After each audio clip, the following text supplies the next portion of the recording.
Students, Sundaram sir classes में आपका फिर स्वागत है। इसमें हम कंट्रोल सिस्टम में टाइम रेस्पॉन्स एनालिसिस का चैप्टर पढ़ रहे थे और उसमें पहले की क्लासों में हमने जो टाइम रेस्पॉन्स एनालिसिस के दो पार्ट थे, ट्रांजिएंट रेस्पॉन्स एनालिसिस और स्टडी स्टेट एनालिसिस, उसमें हमने स्टडी स्टेट एनालिसिस और उसके साथ साथ डायनामिक एरर जो कांस्टेंट मेथड था उसका कंप्लीट स्टडी हमने कर लिया।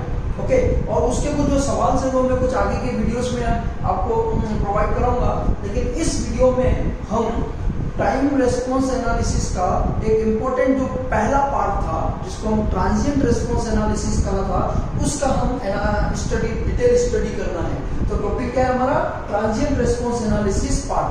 तो ट्रांजिएंट रेस्पॉन्स में हमने ये पढ़ा कि जो हमारा टाइम रेस्पॉन्स का वेरिएबल पार्ट है, उस वेरिएबल पार्ट का हमें स्टडी करना है। अब वेरिएबल पार्ट दो नेचर के थे, याद कीजिए। फर्स्ट ऑर्डर सिस्टम में हमने कहा था वो एक्सपोनेंशियल नेचर का होता है, और जो सेकंड ऑर्डर में था वो हमारा ऑसिलेटरी नेचर का, यानी दोलन नेचर का, प्रकृति का होता है। ओके, तो आपको क्या क्लियर हो गया कि ट्रांजिएंट रेस्पॉन्स का एनालिसिस को हम स्टडी करते समय दो नेचर के बारे में पढ़ना है, एक फर्स्ट ऑर्डर सिस्टम और एक सेकंड ऑर्डर सिस्टम पढ़ना है। फर्स्ट ऑर्डर में याद कीजिए मैंने ये भी कहा था कि इलेक्ट्रिकल पॉइंट ऑफ व्यू से अगर आप देखेंगे तो आरएल और आरसी नेटवर्क होता है, चाहे सीरीज हो चाहे पैरेलल हो। और सेकंड ऑर्डर सिस्टम में आरएलसी सीरीज या आरएलसी पैरेलल कुछ भी हो सकता है, उसकी हमें स्टडी करनी है। तो हमारा जो टॉपिक है ट्रांजिएंट रेस्पॉन्स एनालिसिस, उसका जो पहला पार्ट है transient response analysis of first order system. अब आपको समझ में आना चाहिए कि ऑर्डर क्या चीज है ना? तो ऑर्डर आपका है, it is the highest power of s in the denominator. Hindi वाले सुनो, ऊपर अंश बोलते हैं, नीचे हर बोलते हैं। तो हर जो है नीचे वाली टर्म्स उसको डिनोमिनेटर कहते हैं। The highest power of s in denominator of a closed loop transfer functions. आ रहा समझ में? अभी तक हम मैक्सिमम जीएसएचएस लेके चल रहे हैं। जीएसएचएस को क्या कहते हैं? Open loop transfer function. लेकिन इसमें क्या कह रहा है, जो हम क्लोज लूप ट्रांसफर फंक्शन की बात करेंगे तो उसमें डिनोमिनेटर में जो एस की हाईएस्ट यानी उच्चतम पावर होगी, हम उसको यहाँ पर क्या कहेंगे? ऑर्डर कहेंगे। एक एग्जांपल हम लेते हैं। अब आप बताइए क्लोज लूप का क्या फॉर्मूला होता है? CS अपॉन RS, और उसका फॉर्मूला है GS upon 1 plus GS into HS। ये हमारा क्लोज लूप है। तो क्लोज लूप में ये जो हमारा डिनोमिनेटर है, इसका जो हाईएस्ट पावर होगा, जो भी एग्जांपल लूंगा मैं, उस हाईएस्ट पावर को ऑर्डर कहेंगे। जैसे हम यहाँ कहते हैं S प्लस 1 अपॉन S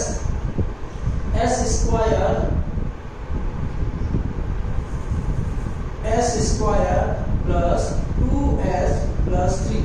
ऐसा हमारे पास कोई भी close loop transfer function given है। याद कीजिए पहले चैप्टर में हमने क्लोज लूप में CS अपॉन RS के खूब सारे क्वेश्चंस ब्लॉक डायग्राम मेथड से भी किए थे और सिग्नल फ्लो ग्राफ मेथड से भी किए थे, और इलेक्ट्रिकल सर्किट का हमने ट्रांसफर फंक्शन भी निकालना सीखा था। तो ये कोई एक एग्जांपल है CS अपॉन RS का। तो ये हमारा कौन सा टर्म है? ये हमारा डिनोमिनेटर टर्म है। कौन सा टर्म है बच्चों? डिनोमिनेटर है। इस डिनोमिनेटर का हाईएस्ट पावर क्या है? 2 है। तो हम यहाँ पर लिखेंगे highest power of denominator. Highest power of denominator is equal to 2 और equal to 2, and this 2 is the order of system. System का क्या हो गया? ये ऑर्डर होगा। तो अभी आपके पास एग्जाम में, कंपटीशन एग्जाम में, चाहे किसी भी टाइप का हो, चाहे गेट हो, चाहे आपका इसरो हो, चाहे DRD हो, या पॉलिटेक्निक के बेस पे SSC JN, ऐसे बहुत सारे कंपटीशन एग्जाम में CS अपॉन RS वैल्यू देता है, और वो कहता है कि इसका ऑर्डर कितना है और इसका टाइप कितना है। टाइप आप पहले पढ़ चुके हो, टाइप 0, टाइप 1, टाइप 2, और ये सारा है। अब आप देखो यहाँ पर बाहर S की कोई टर्म नहीं है, S की पावर J, याद आया? तो J नहीं है, यानी J 0 है। तो ये टाइप कौन सा है? ये टाइप 0 सिस्टम है, लेकिन ऑर्डर कितना है? 2 है। तो मेरे ख्याल से आपको ऑर्डर का समझ में आ गया होगा। ओके, तो ये हमारा ऑर्डर से मिलेगा। अब हमें कौन सा ऑर्डर पढ़ना है? है, फर्स्ट ऑर्डर पढ़ना है। फर्स्ट ऑर्डर में कौन सा है इलेक्ट्रिकल सर्किट, या तो आरएल या आरसी। तो अब हम एक सर्किट लेते हैं आरसी सर्किट, है ना। तो एग्जांपल के रूप में हमने आरसी सीरीज सर्किट ले लिया है। ओके, अब आरसी सीरीज में ये आपका रेजिस्टेंस है, ये आपका कैपेसिटेंस है। ओके, और यहाँ पर आपने VIT यानी कि इनपुट दे दिया है, और इस कैपेसिटर के अक्रॉस आपने क्या ले लिया है, आउटपुट V0T वैल्यू है।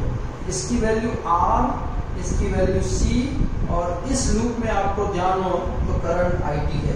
तो बताइए पूरा डायग्राम मैंने कौन से डोमेन में बनाया है, टाइम डोमेन में। गुड, ये टाइम डोमेन में हमने पूरा वैल्यू बना दिया है।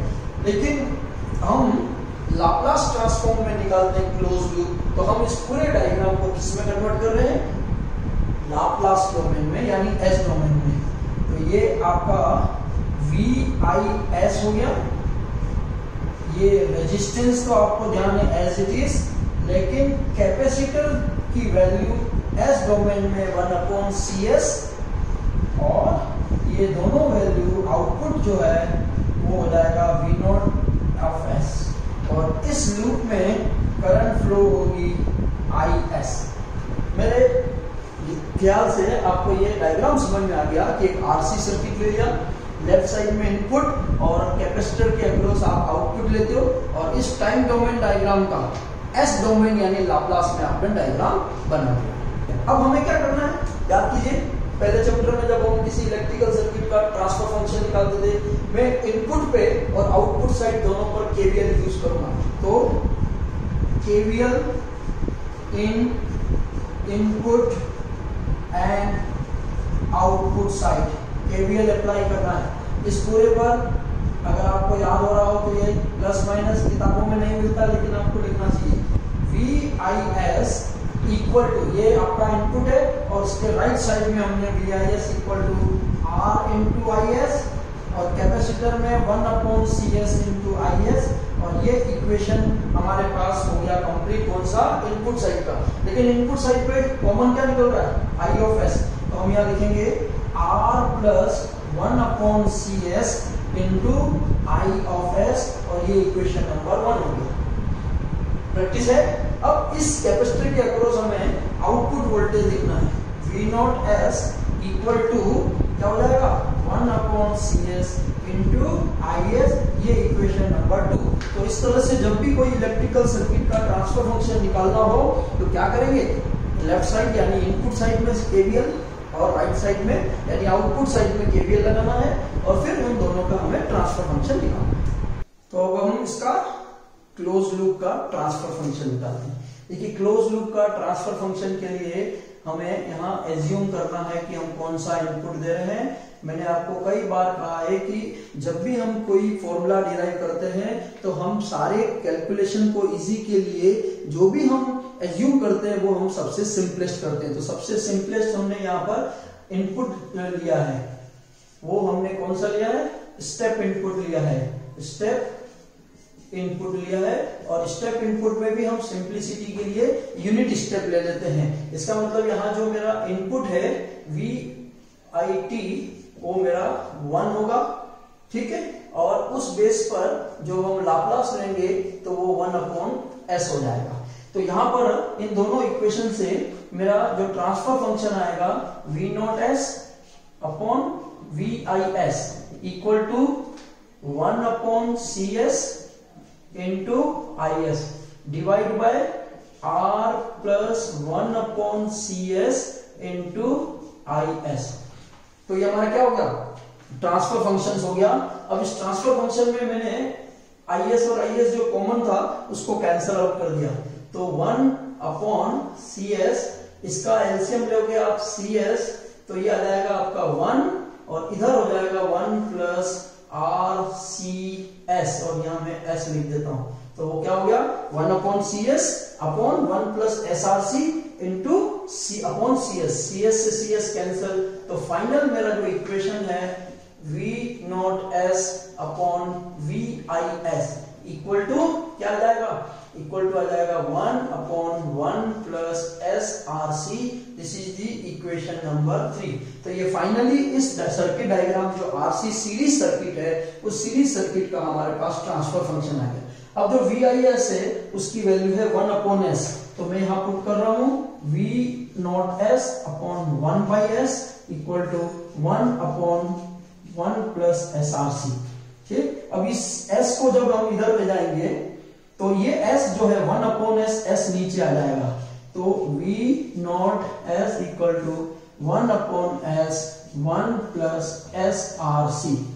अब आपको याद हो ये मैंने पुराने पेज से उतार लिया, V0S equal to 1/S 1 plus SRC। अब देखो यहां पर S के दो टर्म में, तो हम पार्शियल फ्रैक्शन यानी आंशिक भिन्न विधि से करते हैं। कौन सी विधि से? आंशिक भिन्न विधि से करते हैं। तो हम यहां पे लिखते हैं use partial fraction, use partial fraction. ठीक, okay. V0S is equal to A/S and plus B/1 plus SRC। अब हमें A का वैल्यू निकालनी है। आपको याद हो तो A के नीचे S इंटू ये जो पूरा फंक्शन है 1/S 1 प्लस SRC, और उसके बाद ये जो S की टर्म है A के नीचे वाली उसको हम 0 रखते हैं। ये सब आपने partial fraction method second year और मैथ्स की में सब्जेक्ट में पढ़ा है। तो A इक्वल टू या तो S से S कैंसल, यहां पर S की वैल्यू 0 पुट करना है, तो ये पूरा 0 हो जाएगा। कितना रिमेनिंग है? 1/1। तो यहां से 1 आ गया। ठीक है बेटा।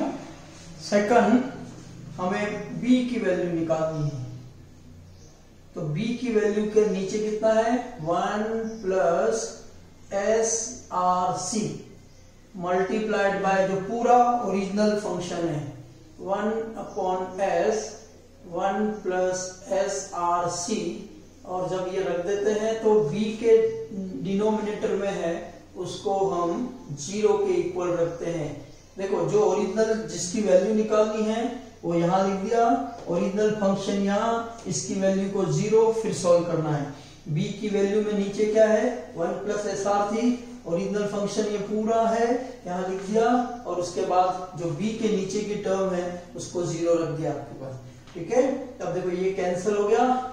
अब यहां से 1 प्लस SRC, तो SRC 1 उधर चला गया, -1, तो यहां से S इक्वल टू -1/RC यहां रखेंगे, तो B की वैल्यू 1/1/RC, 1 ओरिजिनल और S के नीचे -1, तो ये हमारे पास टोटल P की वैल्यू कितनी आ गई?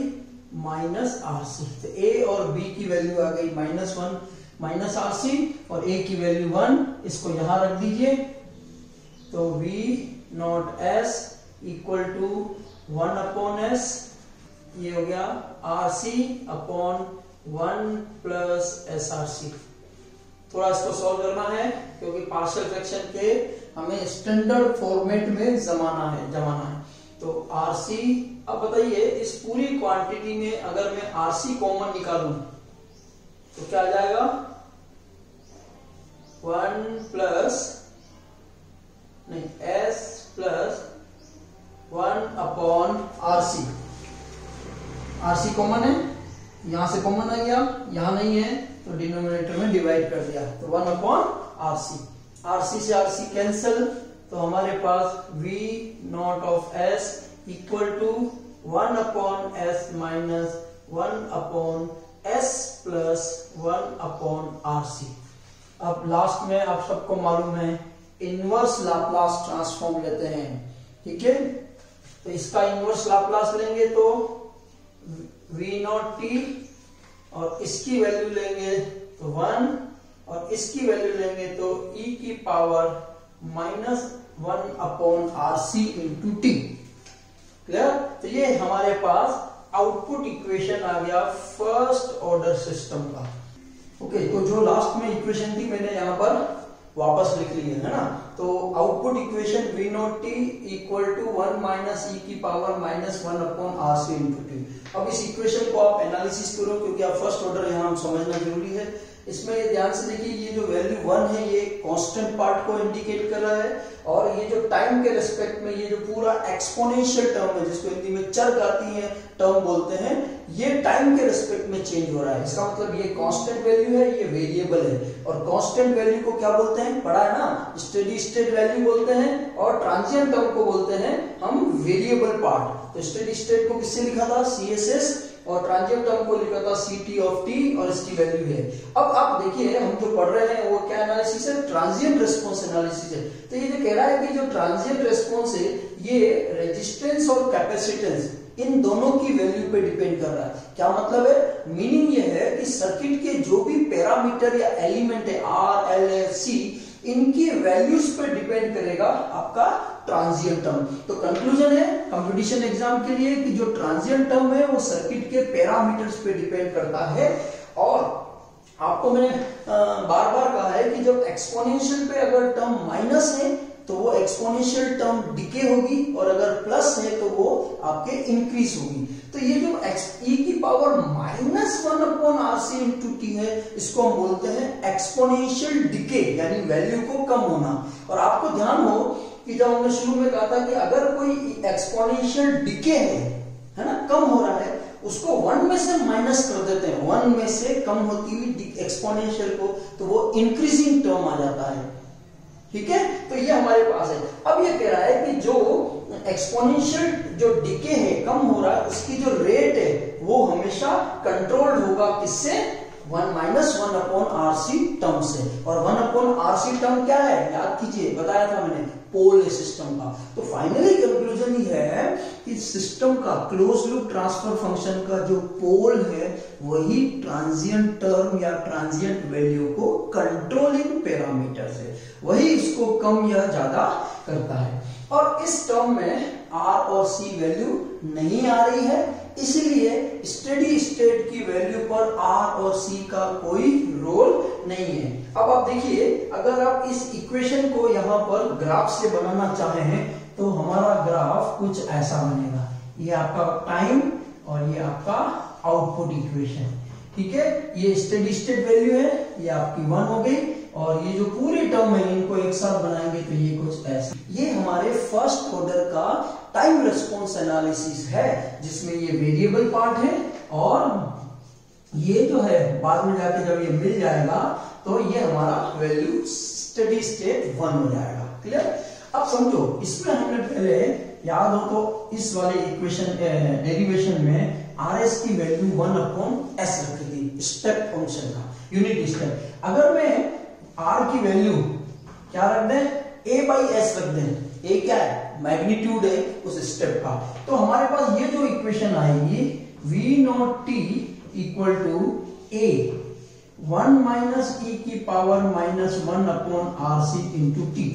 तो क्या मीनिंग है, वो ये कह रहा है कि जब हम स्टेप, यूनिट स्टेप के स्थान पर अगर हम स्टेप फंक्शन रखें जिसका मैग्नीट्यूड a है, तो उस इक्वेशन की वैल्यू में सिर्फ a से मल्टीपल होगा। इसका मीनिंग ये कह रहा है कि स्टेडी स्टेट की जो वैल्यू है CSS वो अब a हो जाएगी, और जो ट्रांजिएंट की वैल्यू है वो a से मल्टीपल हो जाएगी।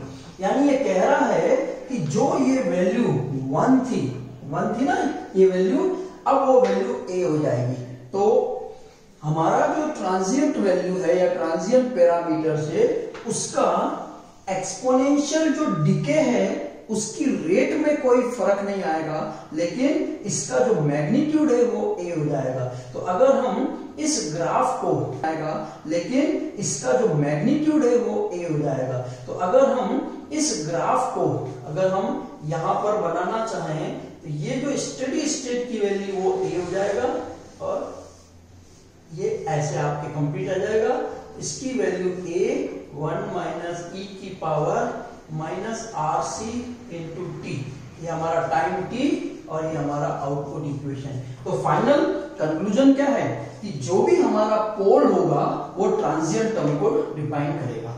तो पोल कितना है हमारे पास, याद कीजिए V not S upon VI of S equal to 1 upon 1 plus S RC, यही था। तो इस पूरे को, ये क्या है, ये इक्वेशन हमारा पोल है। तो इस इक्वेशन को अगर हम 0 रख दें तो हमारे पास S equal to minus 1 upon RC आ जाएगा। और 1 अपॉन RC जब हम यहां पे ड्रॉ करेंगे तो यहां कहीं आएगा और इसकी वैल्यू माइनस 1 अपॉन RC। तो ये सिस्टम में, तो ये हमारा पोल हो जाएगा माइनस 1 अपॉन RC, जो कौन से क्वाड्रेंट में बनेगा, लेफ्ट हैंड साइड में बनेगा।